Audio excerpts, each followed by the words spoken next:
The name's Bond. James Bond. No. I am your fathers, brothers, nephews. Why so serious? Cousin's former roommate. I am vengeance. I am the night. I am Matt the Bat here with my co-host Zach and Pat. Zach, how you doing? Doing good. So, a week ago, we got a nice little present on HBO Max. The Zack Snyder Justice League finally arrived for us to watch the glorious 4-hour cut. I didn't know what to expect. And this is coming from someone who liked the Zack Snyder films. I still think Man of Steel is the best out of the DC universe so far. I like Batman v Superman, yes, it has some issues, but as an overall film, and, dealing with introducing a new Batman, more of Henry Cavill as Superman, the Doomsday stuff, a little here and there, but overall, I wanted to see, and then of course the Nightmare sequence in there, I was like, I want to see what Zack Snyder does next. During the time that Batman v Superman came out, they were already shooting Justice League. They were well into production, shooting, and that was supposed to come out, in 2017. Zack Snyder had some family issues going on. His daughter committed suicide. He had to step away. And then for some reason, even though he had the movie was shot. He was done shooting by that point. He was just in post-production, but he had to step away. And for whatever, and we're going to get into the Whedon cut versus the Snyder cut in a minute, but for whatever reason, the studio Warner Bros. Said, we don't like anything you shot. So we're going to bring in a new director, Joss Whedon, who's known for the Avengers movies at that time, Avengers 1 and Avengers Age of Ultron. And he's going to come in and write about 70% of the movie over. And we got the Whedon cut in November of 2017, a 2-hour movie, which I, even before I even saw that movie, I was like, this movie's only 2 hours. Huh? Most Marvel solo films are 2 hours long. This is supposed to be a team-up movie where, other than for Batman and Superman, we really haven't been introduced to anybody else. Wonder Woman had a brief moment in Batman v Superman. But you have Wonder Woman, Aquaman, Cyborg, The Flash, and you still haven't, you have a 2-hour movie, and plus a villain to introduce, and build this world up even more. I already had my own skepticism, and then I saw the movie, and it was bad. You would never think it was the same guy who did the first 2 Avengers movies. Let's leave it at that. Yeah, it was so bad that the Nolans specifically went out and made sure, Christopher Nolan and his wife, I think, it was reported that they went out and made sure that Zack Snyder would not watch the movie because of how bad it was and how bad his vision was bastardized. Well, Whedon, I don't think Whedon's been in the news lately, but Whedon did a fine job in the Avengers movie. He had that humor, he had that, snappy dialogue. But he went into DC, also, DC is different than Avengers and Marvel's brand. And especially Zack Snyder's tone for Man of Steel. I think one of the easiest ways to explain the differences between DC and Marvel is that Marvel is superheroes set in a world in which there were superhero comics. Like, the fact that there were superhero comics, and you're like, oh, you're a superhero from the comics. So it's kind of set in our world, if our world had superheroes. That's kind of the world that Marvel set in. And so that's why every film of Marvel breaks the fourth wall in some aspect of it, because it's superheroes in quote-unquote our world. So it's like, there's all the thing, that's why you get so many of the little jokes here and there about superheroes being able to do this, that, or the other. Well, that's why... So, but DC's different. DC is, it's set in a world in which heroes exist, and that's taken seriously. And unlike Marvel, as we knew from the first Iron Man movie, they don't mind showing their identity. You know, that's the thing with almost nobody in Marvel has a secret identity.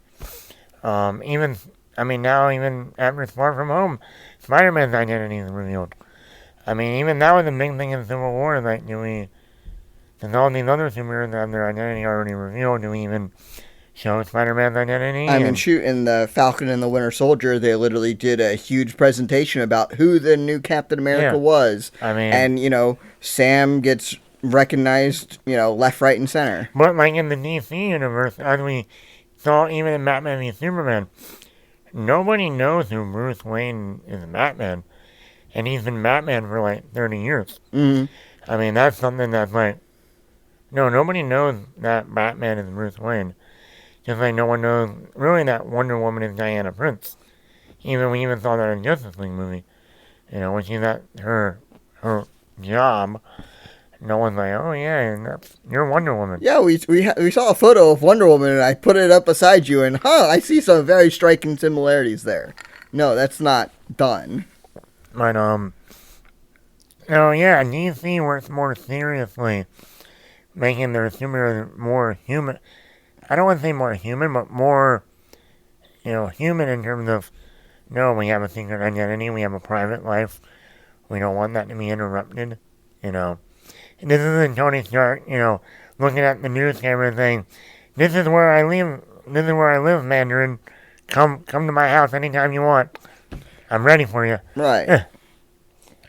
This is it's the more typical superhero thing. The superhero does their stuff, but then they have their own private life away from there. And that's, despite the fact that, there are things where it's like in this movie, and we'll get in the Zack Snyder's Justice League, we'll get into it, where Bruce Wayne goes around and basically just tells everyone he's Batman, which is kind of weird. But it's like, that was not the case leading up into this. Yeah. And like I said, I was a fan of Man of Steel and Batman v Superman, and I wanted to see Snyder's vision completed.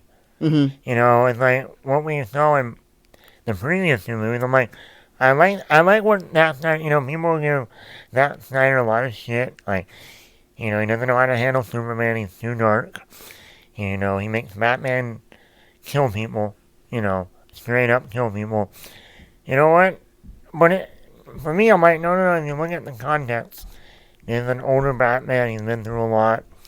You know what? He's tired of the bullshit, basically. Mm-hmm. He's going to do whatever he wants now. He's not living by a code of conduct or no killing rule. No. He's seen a lot of death. He has the Robin costume hanging up in the Batcave with the Joker graffiti all over it. Mm-hmm. Ha ha ha. Joke's on you. There's an older Batman now. He drinks, he sleeps around, there's nothing, and I like seeing that version of him. I mean, we haven't seen that version. Not that we're replacing or dismissing the version that people know of Batman has a no-kill rule. They know. I'm sure this Batman had a no-kill rule at one point. But after 30 years of being Batman, that's going to do something to you. Yeah. Just like Superman, be like, oh, Superman, he's not the go save a kitten out of a tree. Oh, Johnny, Jimmy Olsen. No. This is a guy who finds out that he's from another planet. He has these, he's basically a god, an alien. And then an hour later, some other alien comes to Earth, attacks Metropolis, and he has to either save humanity or stop this only other relative from his home planet. And he has to make a choice. And think about it this way. The Man of Steel is more realistic than the Avengers. And the fact that a city was attacked by aliens. In Marvel, New York's fine. They cleaned that stuff up, threw it in one single warehouse for Vulture to steal from, and whatever first Spider-Man movie.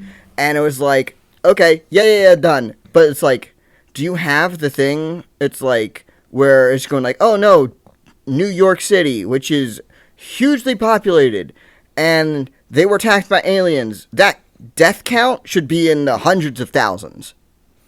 Like, probably. Yeah, I mean, and with all the explosions that happened, you're telling me not one building came down?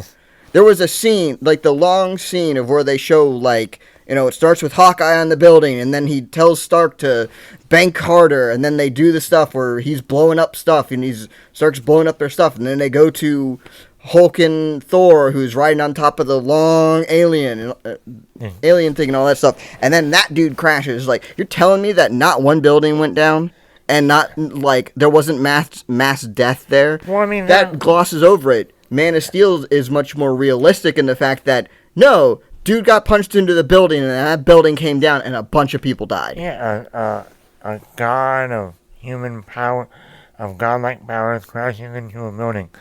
Yes, that's going to do damage. I mean, and Zack Snyder did come out and say when he made Man of Steel today, I'm doing a first encounter alien invasion. The alien ended up being a human, or a human form, but he said, I'm doing a first encounter alien movie. Mm-hmm. When you watch your Independence Days and stuff, guess what? What happens in those movies? A lot of explosions. Yeah. A lot of death. Well, that's with Man of Steel, but in a superhero, bubble, in a way. Right. And people didn't like that. They didn't like that. And I was like, no, I like this Superman. He's a different. And even at the beginning, they said when they were making Man of Steel, this is not going to be your bumbling Clark Kent. This is going to be a more mature, more stronger, has his head on straight. And that's what we got. We didn't get the bumbling Clark. And even, like Lois, and, he made Superman what he wanted to make it. It still had the underlining of a guy from Krypton. Krypton explodes. He goes to Earth. Jonathan and Martha Kent adopt him. They raise him. He learns that he's a superhuman being from another planet. He becomes Superman. He meets Lois Lane. That's all in every iteration of Superman. Just this time it was in a more serious, different context. Mm-hmm. I mean... Yeah, and that's the one thing of why it very annoyed. The biggest thing as to why the Joss Whedon Justice League was received so poorly was mainly because the people at that point who were going to see the film, they might not have liked how it was portrayed in Man of Steel and Batman v Superman, but they knew what they were getting. Yeah, they knew what they were going. They knew by then the tone and the feel and what Snyder has already brought us. But then you go see the Justice League that Whedon and you go, why is the Batman joking every minute he's on screen? This is not the Batman from the last movie. Why is the Flash, well, we'll get to the Flash later on, that's one of my negatives. But why is everyone joking around? I'm like, why is everything so bright and, cheery? This is not in tone or the look of the Snyder movies. Yeah, Marvel has their own way, but when people say all the Marvel movies look similar, because, yeah, they have a similar look to them. But Snyder was going for his own unique look and interpretation. And the bigger thing yet is that the character arcs of what we had in leading up into Joss Whedon's Justice League, it was almost like everyone says that, oh, you went to Justice League too soon because you didn't do solo movies for everyone and then do the Justice League. It was too abrupt and all that stuff. It's like, well, Joss Whedon's Justice League was the abruptness of a lifetime because not only were you introducing a bunch of new characters and not giving them adequate backstories, you also changed the entire personalities of the characters that we did have backstories for. I said, my complaint isn't about, oh, you rushed to a Justice League movie. No. Because it's not I always said it would have behooved DC to maybe do a Justice League movie first, even before Man of Steel, and then spin off the movie into solo films. Because people forget, one of the movie that brought back the comic book films in 2000 was X-Men. Now, I remember that movie very well. And in that movie, they didn't have one person. They had a group of X-Men in that one movie. That movie was only an hour and 40 minutes. Not even 2 hours. And they were able to introduce and give enough backstory to about 8 or 9 new characters in one film, while still focusing on Wolverine as our introduction to this universe. Mm-hmm. They did it in an hour and 40 minutes. Yep. So it's not about, oh, they had too many characters and they didn't flesh them out. Like, no, you had enough characters. And even some of the characters you already showed in Batman v Superman or Man of Steel. So bringing in 3 or 4 new characters, you should have been able to do that in enough time. And obviously, Snyder had a 4-hour version. Now, I'm sure that version was going to be in theaters when it was originally planned for 2017. It probably wouldn't have been 4 hours. Oh, it'd probably be 3 hours. The slow motion, like I think someone calculated it.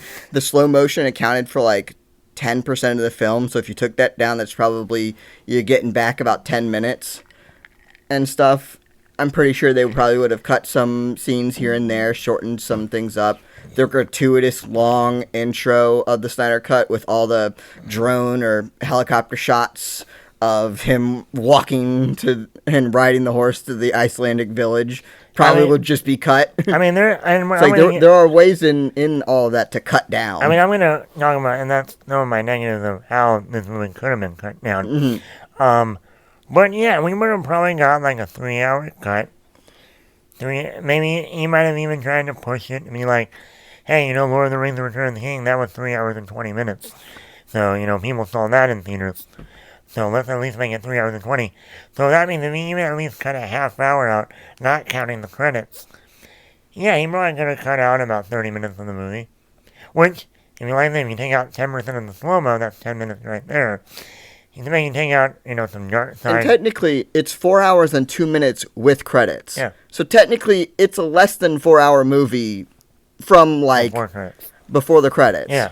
So yeah, we'll get into that, but let's like I said, I'm glad that, for me, I'm glad that Zack Snyder was able to finally give us his, complete his vision. Mm-hmm. Even though it's still not technically complete, because he did have an idea. He was going to make Justice League 2 and 3.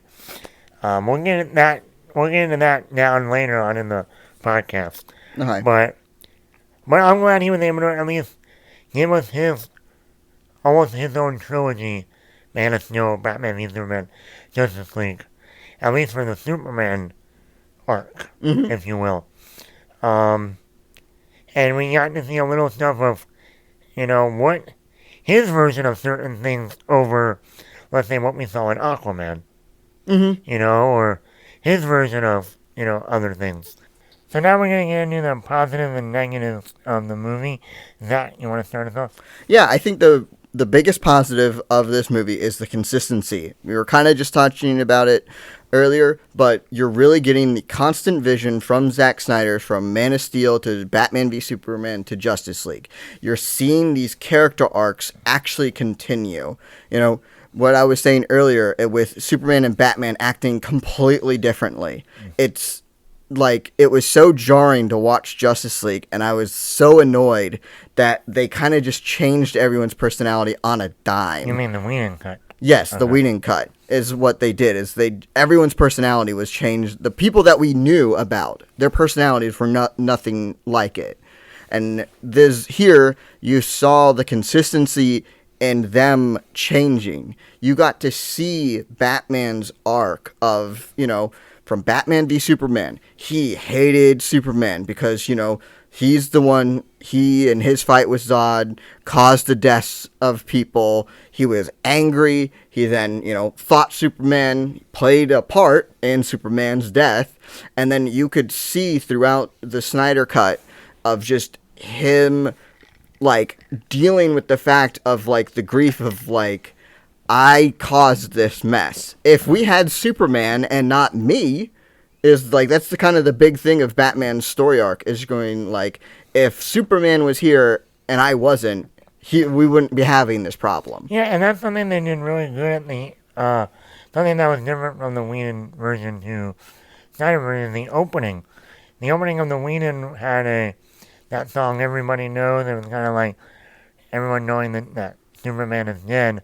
Here, in the Snyder version, they go back and show Superman getting killed by Doomsday, and then he yells out this scream or this cry, and that cry ends up, the waves of that cry echo through the entire galaxy, really, all the way to, Themyscira, to, where all these, and that awakens these mother boxes. And that plays a more pivotal interest in the actual impetus of this movie, and the fact that it was the death of Superman that awakened the mother boxes, not just because, randomly, here's a movie, Steppenwolf appears. And it really helped the story, because it was like, they even say in the movie, that's the whole reason why these mother boxes haven't been opened, is because there's been a godlike human on Earth. And until he goes down, these are never going to be opened. And once Superman died, and that's why the Lex Luthor line in Batman v Superman, the bells have been rung, the God is dead. Now it makes sense what he was talking about. Justice League movie, they never refer back to that. Right. And it was just like, okay, what was the point of that line that Lex said? But now we got a full, understanding of what he meant by that. The God is dead. The bells have been rung. Time for Darkseid to come to Earth. And I think that's the consistency that you get in there. The things that were set up were paid off, and that was from other movies to here. That's from in this movie to later in the movie. Yeah. Because that's some things that happened in the Joss Whedon cut. Is things were set up and then nothing, and it was just like joy. So, and that's kind of when you're watching the Whedon cut and you're like sitting there and just like, oh, this really is a bastardized version of a movie. So where are some other positives, like character, like every single character is better. No matter, just like pick a character, they're better. Their arc is better. Everything about them is better. Their portrayal is better. Okay. Let's pick out the best one, Cyborg. Oh my gosh, he is his character arc in this is amazing. Well, yeah, number one, they fully fleshed out his character. They fully fleshed the backstory of him, his relationship with his father. Miles Dyson. Sorry, you got to bring up a Terminator reference. Same actor that played Miles Dyson, but they fully fleshed, and he has an arc. He doesn't want to be a part of this team. He wants to just sit at home and be, recluse. Then Wonder Woman comes over, tries to get him on the team. And you still see that friction with his father, back and forth. But we also have that moment where he saves his father from Steppenwolf. And even the dad's like, you came to save me. And, Victor's like, yeah, you're my dad. No, we might be at odds. But you're still family. Right, but and I think the best thing that they did is they showed Victor's breadth of power. Yeah. It's like Victor is like Superman tier, but in the digital realm, not the physical realm. Well, they also did a good job of fleshing out the moment where he's out on his own and he sees that woman who's a nurse or can't pay her rent, can't put food on the table for the kids. So, since he had so much power, he was able to go into the bank software and give her over $100,000. Now, of course, in reality, that's illegal and you're stealing from the bank. You're basically robbing the bank. But we're seeing him doing it for a good reason. Right. And he's a kid. Yeah. And they set it up. They set up it's not like he's just randomly, I have this power, let me do this. He's a high schooler. He's set up college, GCU. So, so they set it up too, because in the scene with his mother and the principal or whoever, the dean of the university, was there, and he's going like, you can't just hack into the thing and change the grades. So you've already shown, leading up to before him being Cyborg, you showed that he's smart, he's, athletic, he has a good heart, he wants to help people. So you've already kind of, you've shown that, and then you kind of enhanced it. It's like, so he has this stuff, and he was already doing things to help other people. And he already had friction with his father before he became Cyborg. Right. So it's not like they just threw that in there after the fact of, oh, now he needs, like, someone to hate. Mm-hmm. No, he already had some deep issues with his father beforehand. And what the Snyder Cut shows, at least for Cyborg, is, when they were shooting the movie, they were already thinking about doing a Cyborg film. And when you look at the Whedon Cut, you go, who ever thought about doing a Cyborg film? They barely show him in that movie. Well, now when you watch the Snyder Cut, you go, oh, now I understand why they were thinking about doing a Cyborg solo film. It makes sense now. Mm-hmm. I like Cyborg. I think they did a good job with him. I think it's sad now to think, with all the controversy that did happen with Ray Fisher, who plays Cyborg, and Warner Brothers and the studio and Whedon, that he doesn't want to have anything to do with the character or the studio anymore. Yeah, and that sucks, because if this movie had come out then... yeah.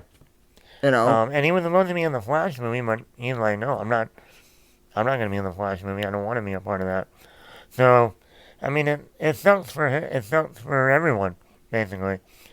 Anyone else you like in the movie, or? I'll just pick a character and you'll like him better. Like, hands down. Here's the one thing that I liked. I liked Superman and the fact that he was in this film even less. And that's something that I thought was actually really interesting. That actually kind of bummed me out. I mean, I thought, okay, we didn't really get much of him. He's actually more in the Whedon Cut than he is in the Snyder Cut. Actually. And I think that's actually, that highlights the whole journey for this. Well, Batman was saying from the beginning that I have to put this team together because I killed Superman, because if Superman was here, we wouldn't have to worry about any of this. And it was the thought process. That, to me, is the good and bad about not having Superman. Like, I wanted more Superman because I like Henry Cavill. Mm-hmm. So, for me, it's like, yes. I thought, oh, we're going to get a 4-hour cut. There's going to be more Superman in the second half of the 4 hours. And we're going to get a lot more of him, But then on the other, I'm like, we didn't get a Man of Steel that was all Superman. We got Batman v Superman that was half Superman, half Batman. And now with Justice League, I'm like, okay, we didn't get a lot of Superman, but it allowed Snyder to work with more of Wonder Woman, The Flash, Aquaman, and the characters we haven't seen yet, and see what he does with them. So on one hand, I'm like, I wish I had more Superman. On the other, I'm like, well, he got to play with new characters and explore them a little more than if he just focused on Superman. Kind of like the X-Men franchise only focused on Wolverine most of the time. Right. So, and they never did explain the black suit. Funny enough, I found out that Snyder shot the whole film with the blue and red suit. Mm-hmm. He then, because of all the backlash of the Whedon Cut, he went in during the post-production this time and just changed it to black. Yeah. Just to mess with everyone. I think, I would have liked if he had done the black and silver from the beginning, because it makes sense, and let me tell you why. So how this was going on, and the teases that we were teasing throughout this, was that Darkseid's going to turn Superman evil with the anti-life equation. So there was going to be that thing in there. Okay? Now, in the comic books wise, he was wearing the black and silver in the, I think it was the Return of Superman comic book stuff, which is kind of similar-ish to what it was. He gets killed by Doomsday, then he comes back to life, blah, blah, blah. That's the basic rough outline of of that stuff. So, but in this, I think it makes it more, especially with the scene that they had, with the scene of him putting on his new suit. He's walking down. You see the Kryptonian stuff, but it's like you're seeing, okay, think about it this way. You're seeing what it is. You're seeing the black suit. You're seeing the jumpsuit. You're seeing what Zod's people wore. You're seeing, what he wore. You're seeing the other stuff. And then he turns to something new. So this is kind of like a merger of what, Kal-El has, what Zod has, and you're kind of infusing that together and not doing so bright and colorful with the blue and red. You're making it black. You're kind of visually showing the darkness that's in there. And that's why I think that helps justify the scene of the immediate rebirth in which he starts beating everyone up. Because the scene for that, I always found that scene weird. Because it's like, they kind of played it as the quote-unquote insanity of someone being brought back to life, not knowing what's going on, and then it takes the deep, heartfelt trigger to kind of wake them up from the, rebirth madness. They kind of did this in DC, and whenever someone uses the Lazarus pits and stuff, is that if you put a dead person in a Lazarus pit, they wake up crazy because they were dead. And, it's a logical thing to think of. But I always felt that was weird because it's like Superman's core is not going to be to beat people up. So his core would be to like fly around to try and like do something. I thought that like if they wanted to, they could have done that scene differently and had him like fly up, fly around, go see something and make it more of an introspective journey through the mind of, Clark Kent, of seeing like what's going on, and then of found Lois somehow, or then they could have done something like where Batman is like, well, we brought him, but now he's just flying around Earth and we don't know what's going on. We have to draw him back here with Lois Lane because Lois is the key and all that stuff to get him to finally snap him back or something like that. I mean, I get why they did it, because they needed an action piece at that point in the film, because it'd been too long without an action piece. But, now it makes sense, because they have the action piece, they all fight each other, which is really a tease for the future, when he's evil. And then, the suit that he chooses is a black suit, which is what Zod wore. So it's like, it shows, like, thematically and visually, it kind of shows a descent. That's why in the epilogue, I kind of wish that they kept the black suit and not put him back in the blue and red. That didn't make sense to me. But I really liked that because... Well, I think they did that. I mean, they already had him in the blue and red in the Batman v Superman nightmare sequence. Yeah, true. So they probably couldn't have gone... Yeah. That would have been a continuity problem. And wait a minute.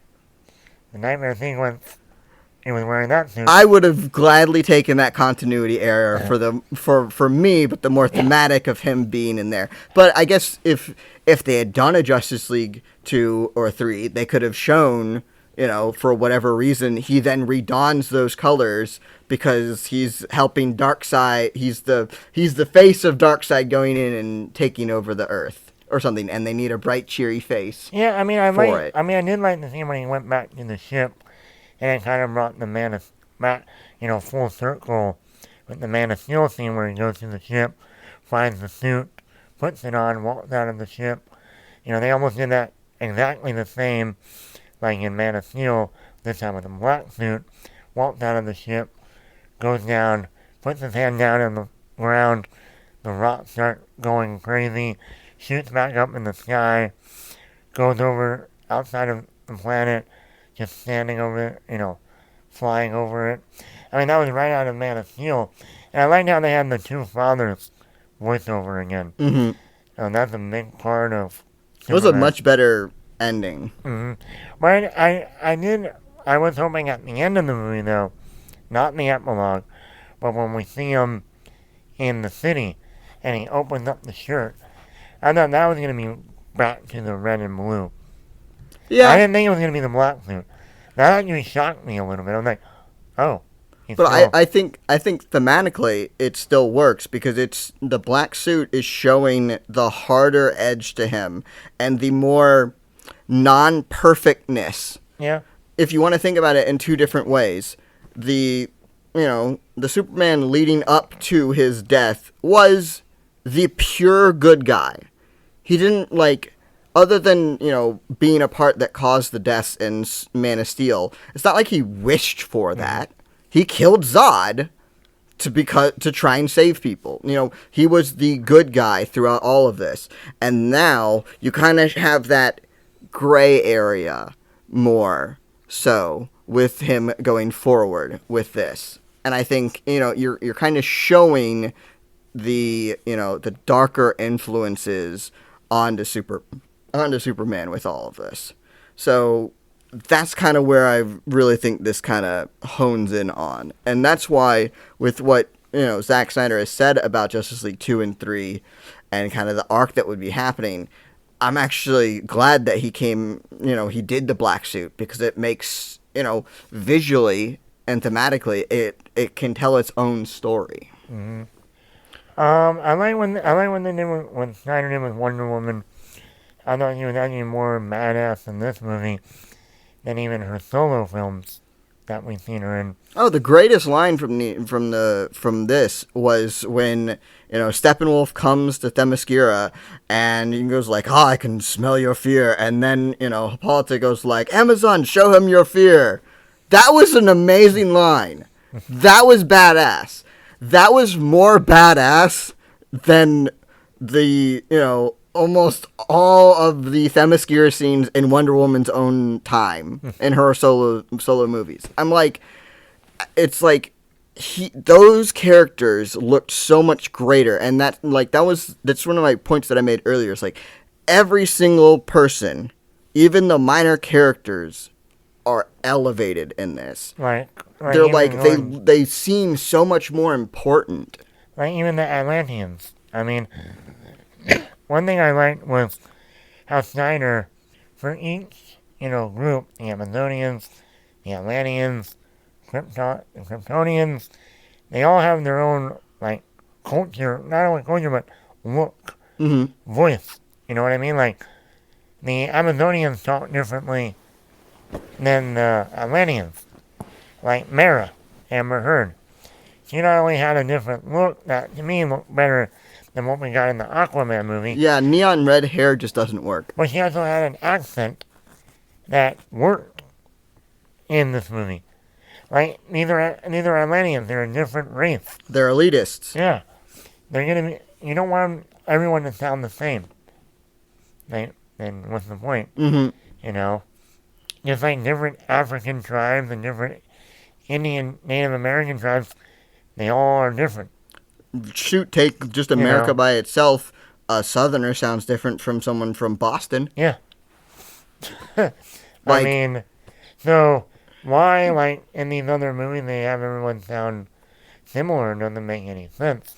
And I like what Snyder brought, even with Mara, like I said, she's in very little in the movie, but she has enough weight in the scene that she's in that almost made her more badass than the entire. Oh yeah, movie. the Avatar bloodbending type of moment where she's like pulling the water and the blood out of Steppenwolf and all that stuff. That was awesome. In one scene, made her better than the entire Aquaman movie, which I liked the Aquaman movie. Yeah, me too. But it was like. But that's when you know what was the thinking when you guys were making Aquaman, knowing this version exists. Right. Then you have her with an accent, with a different look, and everything. But then a year later, people were going to see her in Aquaman with a different American accent, bright red hair, bright green suit, and the tone is just off. See, I'm okay. So here's the thing of what I can say for this is that I'm okay with a team-up movie and a solo film being slightly different. Because if you see the stuff, like, let's take what had already, like, Wonder Woman and Justice League. The first Wonder Woman movie, we don't talk about the second one, but the first Wonder Woman movie, her costume was brighter than it was in Batman v Superman or Justice League. Her costume was brighter. Some of those design elements I have no problem with, like changing like tiny little things here and there. It's like I'm kind of okay with. But the best thing about what the Snyder Cut did is that, you know, it kind of took parts of it and showed what could have been, and it's just going like, I'm okay with, if they wanted to, you know, change the accent slightly. Yeah, it takes away with what you were saying of kind of giving everyone an identity and that stuff. It's like, yeah, it's not good, but it's like, I can accept it. It becomes a flaw that I can accept, but then it's just like, you know, for some of the other, and if, you know, you're going underwater, they don't want to do like dark stuff underwater. Going underwater is already dark. So it's like, you know, you throw a camera down into a lake, guess what? The camera's going to go black, not just because it's going to fry itself because of water, but because, you know, the sun is the source of light. So, you know, it can only go so far down into water. So they kind of shot it differently. They did their own stuff to kind of highlight the underwaterness of it and kind of the mystical side of Atlantis and all that stuff. So I'm good with how they did that. You know, I'm not so good with the neon red hair. It's like it was obnoxious. Well, my thing is too is like throughout the thing. Now that we got the Snyder Cut, you know, they're about to film Aquaman too. Okay, so are you gonna keep the look that you had in Aquaman 1? Or are you gonna go with this look now from the Snyder version? Just split the difference at least. Yeah, you know, at least combine them in some way. Mm-hmm. I don't know. But just like the accent. Like, are you not gonna have the accent now? Now we've seen in comic book movies like Storm, the first X-Men had an accent. By the second one, no accent. You know, Wanda has been on and off. They even made a joke about that in WandaVision. Oh, now she doesn't have the accent. But yeah, I mean, any other, like, okay, let's talk about The Flash. Okay. Yeah. Other than his intro scene, which I think could be better, he is 1,000 times better. He is, like, hands down, he's still what his character is, which is the comic relief. He does that well, but not as, you know, the jokes are better and more in line with the universe than they were in the Whedon cut. You know, his intro scene was long. It was pointless. It showed, I think the thing was that it showed off his powers, which was the point of the scene, but the rest of it, and it teased Iris, but the rest of it was kind of pointless. But there's a problem, right what you just said. It teased Iris. If you did not know who that actress was playing, you would not know that's Iris. Because they never mentioned her name in the movie. To everyone else, it's just a random girl. But they made a deal about when they hired the actress to do it. Yes. Well, it recently came out that she's coming back with The Flash. But my point is, and I saw that intro with The Flash had no point to it. And here's why. The scene after we see that scene, in terms of The Flash, he goes to see his father in prison. So we learn about the relationship with him and his father, the background of being framed for murder and all that for the mother. So we get that backstory right there. Then he goes back home. And we see all his little tech and everything. And Bruce Wayne is there. Bruce Wayne throws his little bat thing at him. Then he shows off his powers. So between the father scene and then the Bruce Wayne scene, in those two scenes we see everything we need to see about Barry Allen. Yeah, I think the one thing is to which I think they should keep the fact that they did a scene that was solely focused on showing off Flash, his personality, and his power. I think that scene should still remain in the thing. I think it shouldn't have been what it was.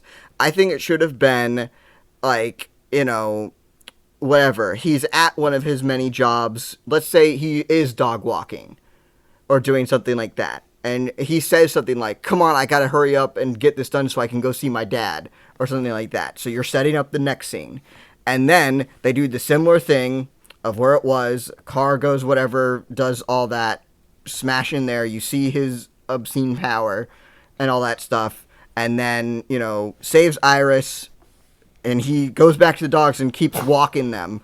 And he's like trying to walk away from stuff or something like that. So you do it slightly differently. You cut down the time, like for if the scene took 5-7 minutes, cut it down to 2 or 3.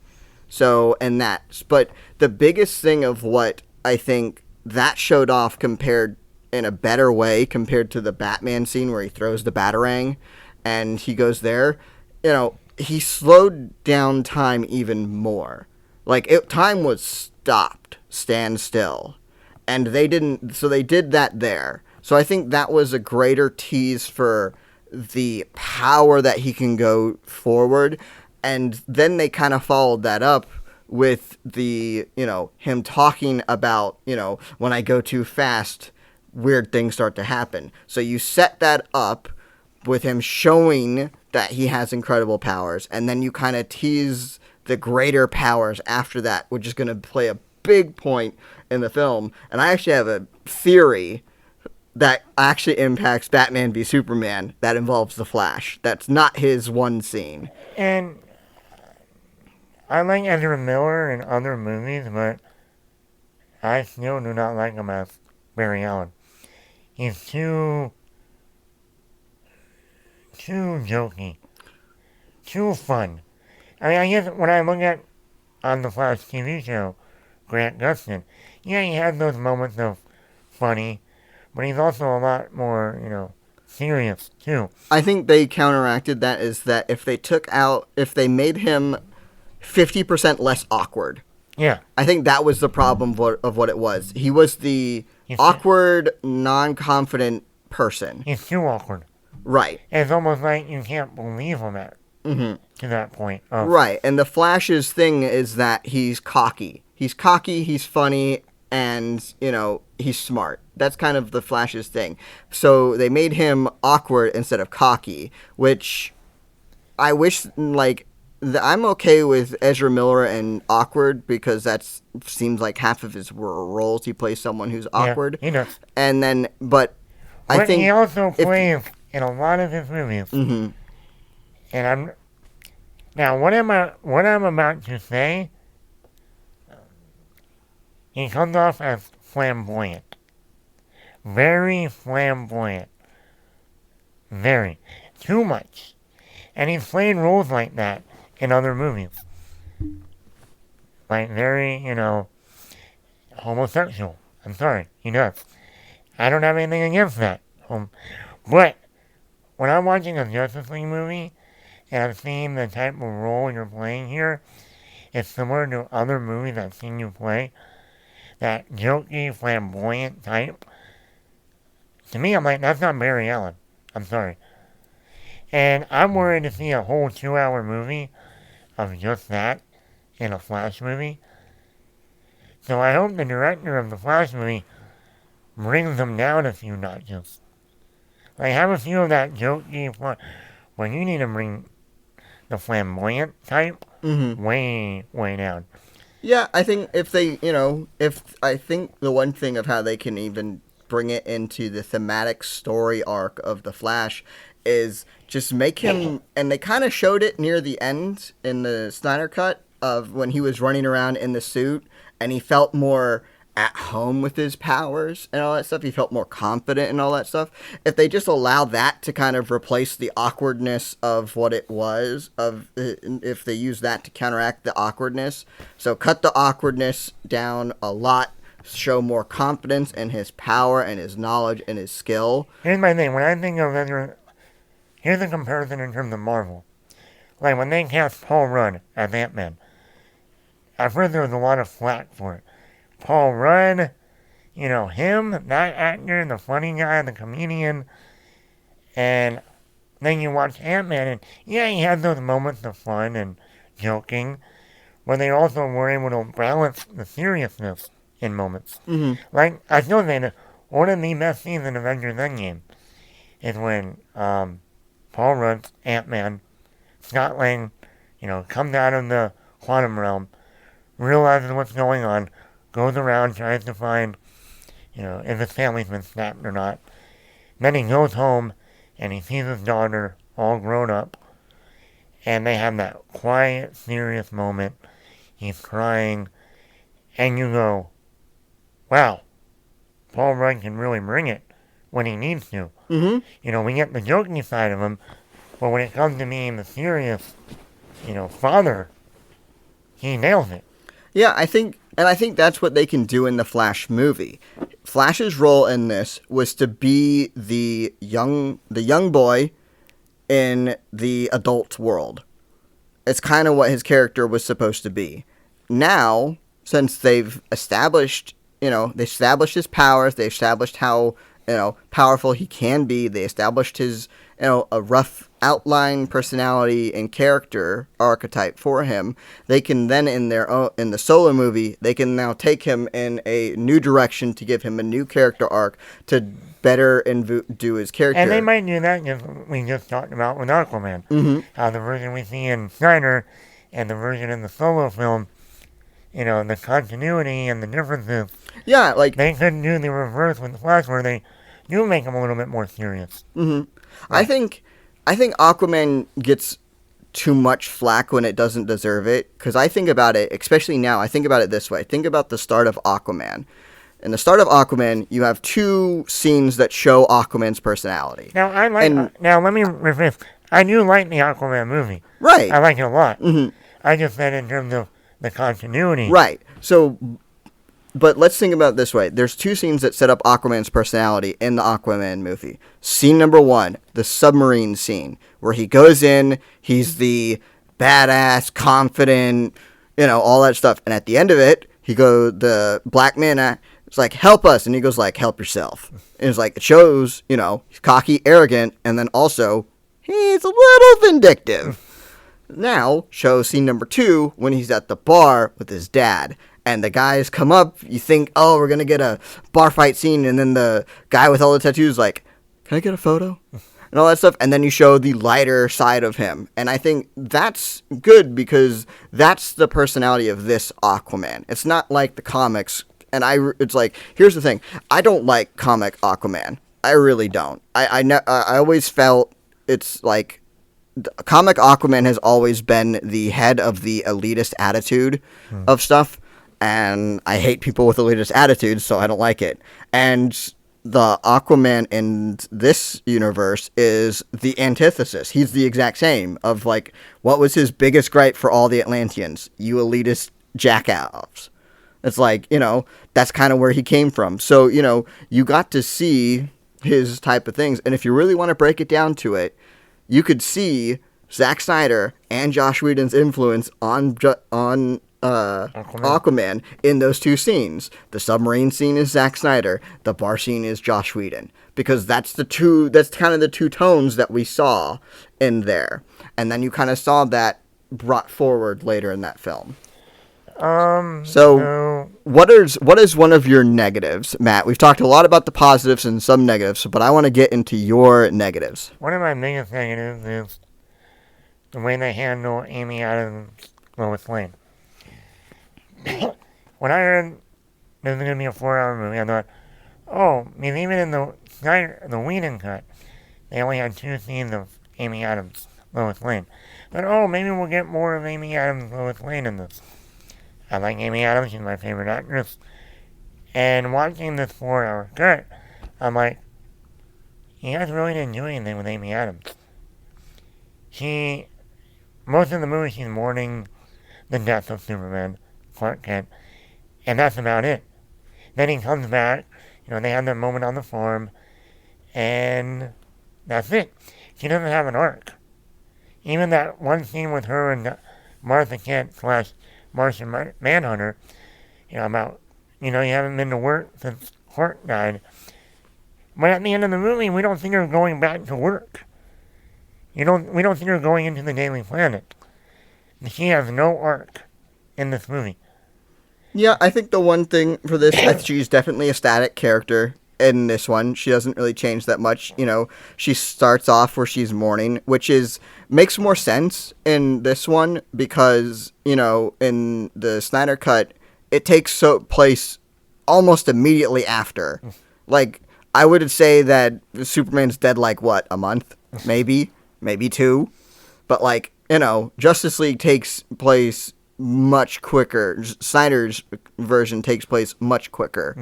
When, you know, Josh Whedon's one felt like it took place like a half a year, maybe a year later, is what it felt like, regardless of whatever timeline they made it. Because, you know, I felt like, you know, her arc in this one was the non-arc, which, you know, not everyone can have an arc. No.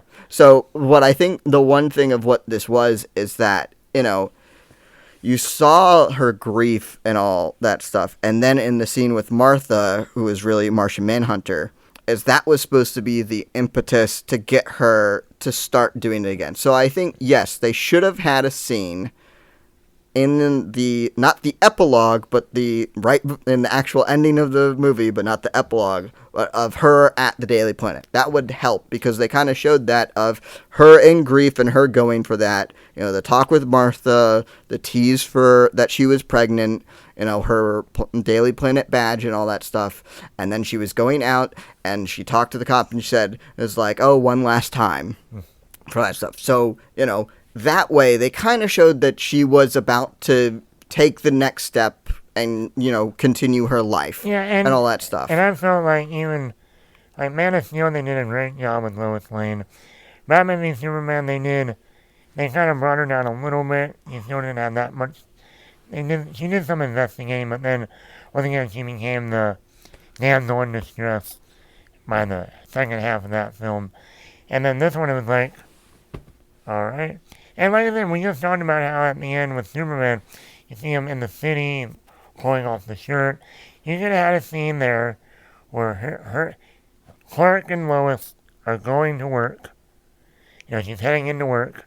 And he says, oh, I gotta go, Lois. Someone needs my help. And then we see him going down the alleyway. We could have seen Lois just walk into the Daily Planet. That's it. Or when he opened his shirt, they could have done the full thing of just going like, open the shirt, had him, instead of walking, having the camera kind of go into him to fade to black that way and cut to the next scene. He could have walked past the camera. You hear the boom of him taking off, and the camera kind of rises up with him. You don't see him, so technically the camera's still looking out from the alleyway. You have the camera rises up with the sound of him going off, and the camera just goes up, and it's, oh, he's right next to the Daily Planet thing you see in the window, and you see, like, Lois get a call, and then she runs off, too, because she's also going off to the scene, but not as fast as Superman. Or they could have just had the camera going up, and while he's arriving, and they're at the Daily Planet, he could have just shown her overhead shot of her walking into the Daily Planet. Yeah. Done. Finish. Simple arc. Done. But, let's see, what am I? The epilogue is actually one of my negatives. Oh. And if we're going to have our first fight. The reason why is, once again, if they're not going to do anything after this movie, then the epilogue means nothing. It really does. Yeah. I mean, it does. I can agree on that aspect, but I can agree on the other aspect of the fact of what the Snyder Cut has been. What has gone into getting the Snyder Cut to actually happen. Especially when you add the part that the only thing they reshot was the epilogue. Mm-hmm. Where you go, okay, if you knew most likely you're not going to get another movie, why spend the money to shoot an entire epilogue and bring in Jared Leto's Joker, bring in Amber Heard, and, you know, everyone, if there's going to be nothing coming after it. Well, I think the one is, you know, I think Zack Snyder, from what he said, is that he's saying that he's done. You know, never say never, but, you know, he's calling it done. So this was this was what I think it's appropriate because it shows what could have been.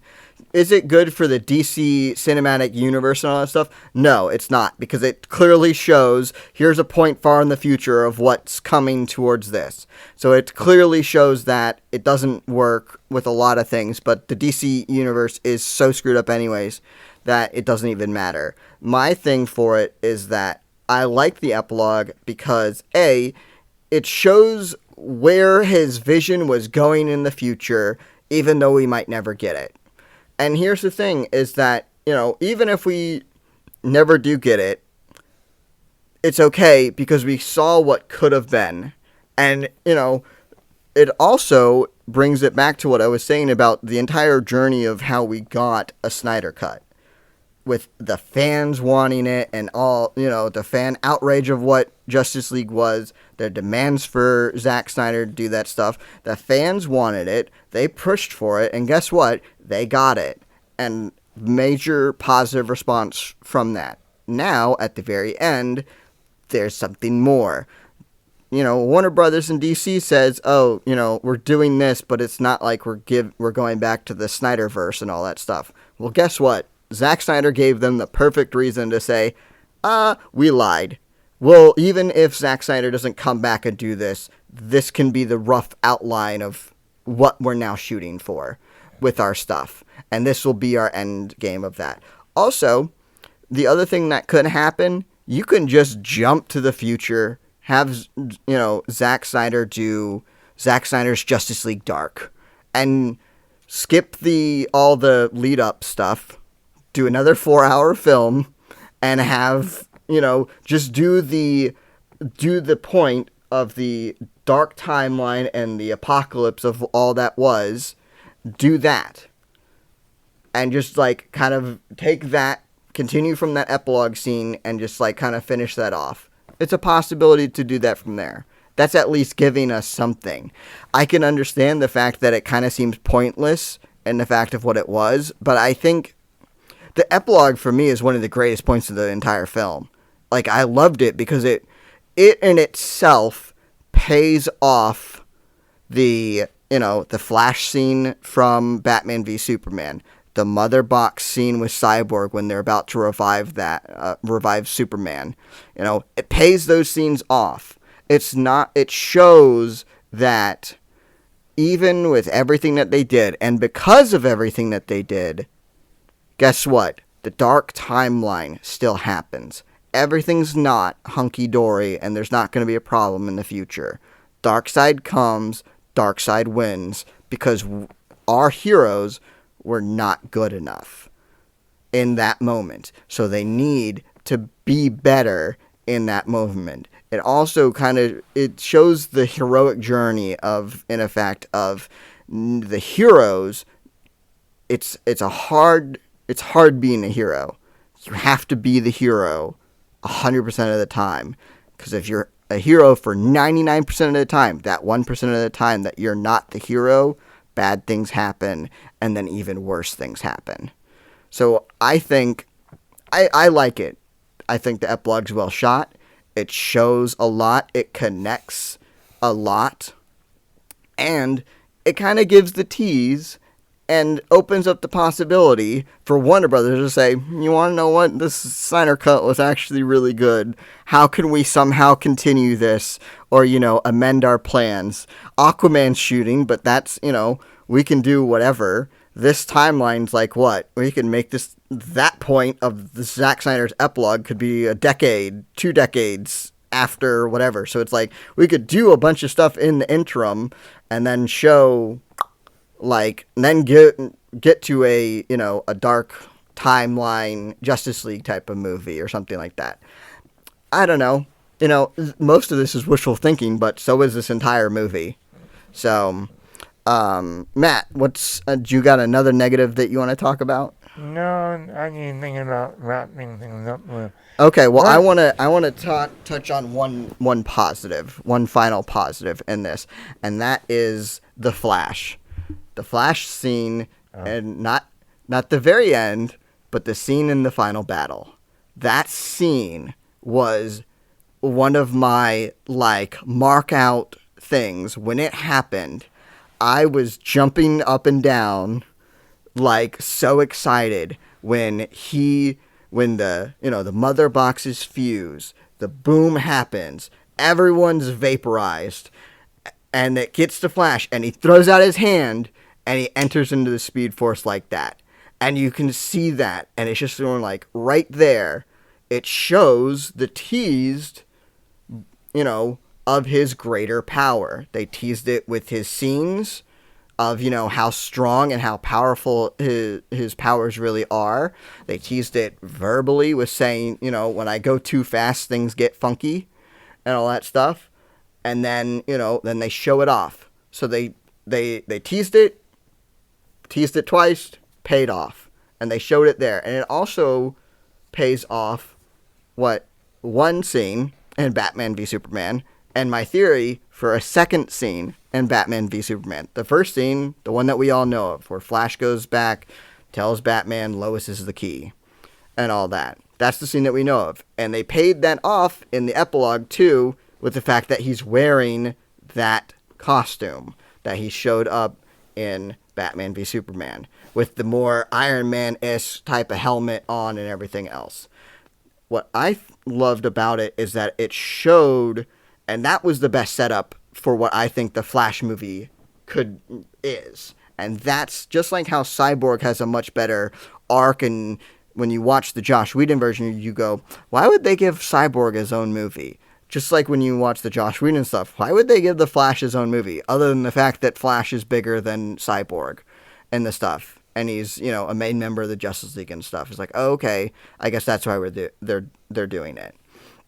But for this, you truly showed it's like, no, Flash has the ability to warp time by just going fast. And the way that they did that, and with, having him run so fast that he's even outrunning reversing time. He's moving, and only when his foot hits what should have been the ground is it actually back. So there's a point in time when he starts that running, he's running faster than time is rewinding itself. And that's the deeper thing of how he can run further back in time rather than just a few seconds to running back months, years, and all that stuff. So I found that as an amazing scene. Now, here's what I teased earlier. This is what I think could be, it's probably not, but in my head, I want it to be, the scene at the end of Batman v Superman, when they're burying Clark. What happens? They start dumping the dirt on top of the coffin. And then what happens? The dirt rises. Now, everyone said, oh, it's because Clark's still alive. Or whatever it is. It's going to play a factor into Clark coming back. Guess what? Didn't really play a part in him coming back in the Whedon cut. Didn't play a part in him coming back in the Snyder cut. But guess what does cause time to reverse? The Flash. I think it would be really cool if it turns out that it was another tease towards Flash going back in time to try and fix things from the darkest timeline. That's just for me. That's what I'm going to take it now as, because it makes it another tease towards something that's really cool. Like, let's think about this. The way that Zack Snyder did his movies and everything, I would say it would even be better received if this was the reboot. If we had already done, they copied Marvel exactly, did a Superman movie, did a Batman movie, did a Wonder Woman movie, then did Justice League, then, you did all that stuff. If they followed the Marvel thing, point for point, in what their stuff was. You did the standard stuff that everyone saw with Marvel and liked with Marvel. Did all of that. And then you got to the point 20 years later when you're like, okay, we want to go back and, do Captain America, Iron Man, and everyone else again.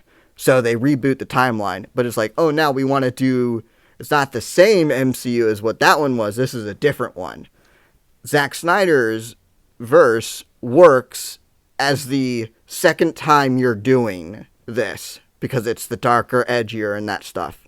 So for me, when they're showing all of this, it's going like, if they had done DC the same way that Marvel had done, and then they said, okay, we've hit the wells run dry, we now want to go back and restart. We're rebooting the DC cinematic universe again, and now we're taking Zack Snyder's version, and that's what happened.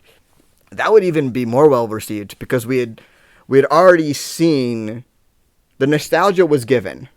The one problem with Zack Snyder's verse and all that stuff is that when people were seeing Marvel, and Marvel was saying, hey, your nostalgia from reading the comics and everything else like that, here's the nostalgia we're fulfilling your need for nostalgia and all that stuff. And then they moved on. Well, Zack Snyder came in and it's like, oh, we're doing this, and it didn't fulfill that quote-unquote need for nostalgia as much as it could have. So, and it didn't have to. But if I feel as if this was a rebooted DC universe, it would have been much better received because you would have already gotten the nostalgia out of the way completely. And then said, all right, this is its own version of stuff. Rant, tangent, whatever. But I think the one thing of looking at this is that if this movie had come out in 2017, the DC would be in a much different place than what it would have been. Because, with the way this was received... Well, and this version came out in 2017 in this way. That would have been before Infinity War and Endgame. Mm-hmm. So DC would have already had the upper hand making a giant film. Yeah, we already had Avengers 1 and 2. And they did like the 3.5-hour version and put it in theaters. This would have been a bigger film than Avengers 1 and 2. And it would have came out before Infinity War. Mm-hmm. Which really would have, set the bar high. Right. For Marvel. Mm-hmm. Now, of course, you can say that Marvel would have came in and squashed it with Infinity War and Endgame, but it really would have... And that's the other thing I wanted to bring up, when the Whedon version came out, you gotta remember, at that time we only had Man of Steel, Batman v Superman, and Wonder Woman, but now having this version out now, we were able to have, and I have it right here, like, Man of Steel was the Iron Man of the DC. Wonder Woman is the Captain America of the set in the past during World War One. Captain America was set during World War Two. Who was it? Aquaman, you saying could have been like the Incredible Hulk movie. Meaning, I think if we go by now, we've already had a Wonder Woman movie. We've already had an Aquaman movie. We had a Man of Steel movie. There's 3 solo films before the big team up. Mm-hmm. And then I said, then you look at, okay, you introduce Cyborg and the Flash in this movie, which you could say is like the Black Widow and Hawkeye of the Marvel Universe. Mm-hmm. And now, Flash is getting his own spinoff, just like Black Widow is, finally getting her own solo film.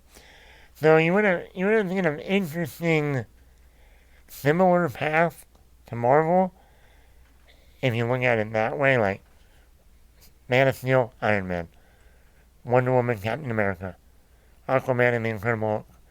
And then we introduced 2 new heroes in the Justice League movie. And then we send those off into solo films.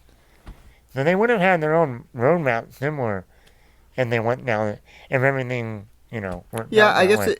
it was just a difference in what they wanted. They wanted to get to their team-up movie faster, which, if you think about it this way, Aquaman, other than the Trinity, Batman, Wonder Woman, Superman, that's DC's big 3. Other than that, what's next? Justice League. Like, those are the 4 big hitters for DC.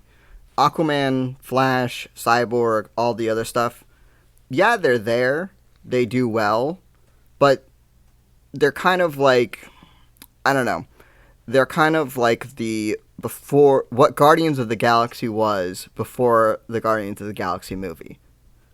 They're there, it's good, but, and Flash is on that edge of that, but it's like they're at a level that they're at a level below where the, Batman, Superman, Wonder Woman, and Justice League are. So, if they had done the way that I think that, it was, remind me, Wonder Woman came out after her solo one, right? Or was it before?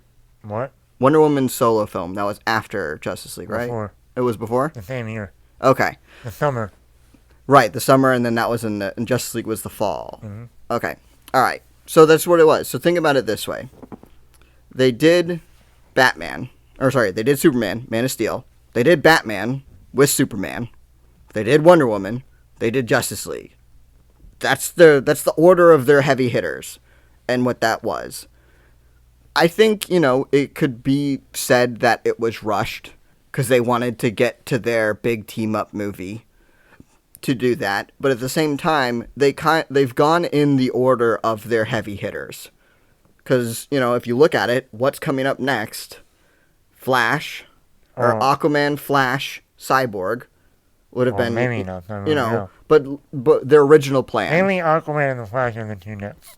Right, and Cyborg would have been there. And I could almost guaranteed that Cyborg would have had some Teen Titans, Young Justice type of element to it. Which is, coincidentally, the next big one of what it is, of their heavy hitters. So, while Marvel went their way with how they did it, I think DC might have been thinking about, we're going with the way of the comic books and the stories we know that work. They weren't going to take the chance on a Guardians of the Galaxy type of story until they had their heavy hitters out of the way. They weren't going to, do a trick shot before trying to shoot straight. And that's what I think they did. Because they hit their big ones. And if this Justice League came out during that time, I don't think people wouldn't be saying what they were now is like, oh, they should have done things differently and that stuff. I don't agree. Like, if Zack Snyder's Justice League came out in 2017, then Aquaman came out, you would have been better on track to have a Flash movie that hasn't been rewritten however many times. You would have a Cyborg movie more set up, because Justice League kind of was a Cyborg movie, because he was the constant thread throughout all of this, and how Zack Snyder said that Cyborg is the heart of his film. He was, and that's how it was. So Cyborg kind of already had a quote-unquote, solo movie, in the fact that he was, you had all the other characters in it, but it's like the character that had the biggest arc was Cyborg. He had the biggest arc out of Justice League and everything else. So that's kind of how I think about that, is like, it works. If Justice League didn't flop and we got the Zack Snyder one, I think the DC, extended universe would be would be going strong. Zack Snyder would be producing the next Man of Steel or Justice League 2 or Justice League 3 and all that stuff. If this had come out then, that's what it would have been. Everything would have been going.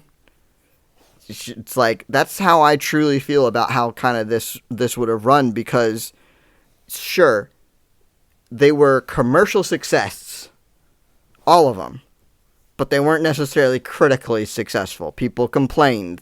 Superman kills people. There's so much death in it. It's so dark.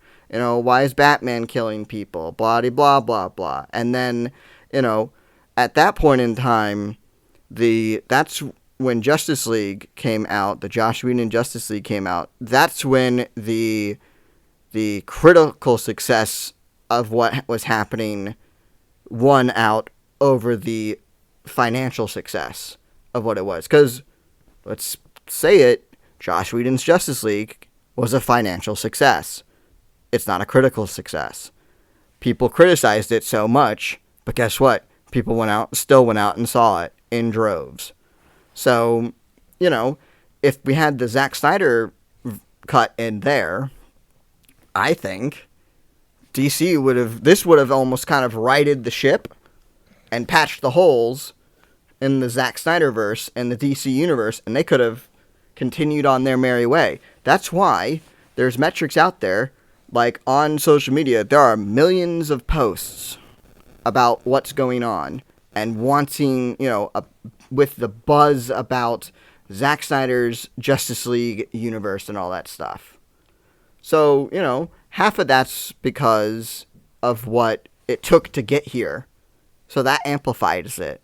But more so, you have everything that was there. If this had come out in 2017, you still would have had an amazing response to it and then could have continued on with what was going on with it. And then we'll see what happens. I mean, I think the Snyderverse is done. And then we already talked about they're planning to recast Superman and go in a different direction with him. We'll see what the Flash movie does. And that kind of reboots the entire universe. I think that's their goal. Even though Ben Affleck is going to be in the Flash movie, I don't see Ben Affleck returning as Batman after this.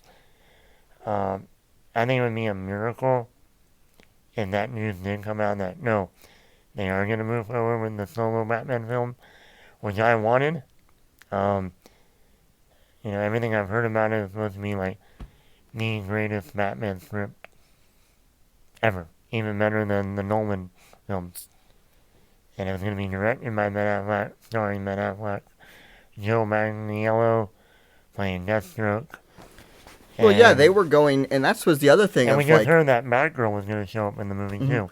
And think about this, is that, the way that, that scene of, Deathstroke going to the ship with Luthor, yacht, whatever, and having that was different, too. Mm-hmm. When he says, it's like, and Batman is Bruce Wayne. And that, that sets up in the comic books, a Hush, it's a villain in there. Hush, he takes on the appearance of Batman and causes a bunch of life troubles for that. So, and it's a great comic book art, and that's kind of what they were doing. I think that they kind of would have done some of the Frank Miller stuff and then the Hush storyline. It's kind of what kind of would have encapsulated Ben Affleck's solo Batman film. And that would have been great. It's a great storyline, and it's a great character piece, too. And it's a deconstruction of superheroes and secret identities and all that stuff. And so I think it would have been great. Hands down. But yeah, that's our thoughts on the movie. If you haven't seen it, go out and watch it on HBO Max. There was a rumor that they might actually put it in theaters down the road. It'll be interesting if they leave it at 4 hours or cut it down a little bit. But that's our thoughts on the movie. And always remember to like, comment, subscribe wherever you are. The podcast is available wherever you want to get your podcast. If we are not there, let us know, and we will get there. Remember to like our Facebook page, Attack Bat Productions. Thanks for listening, everyone.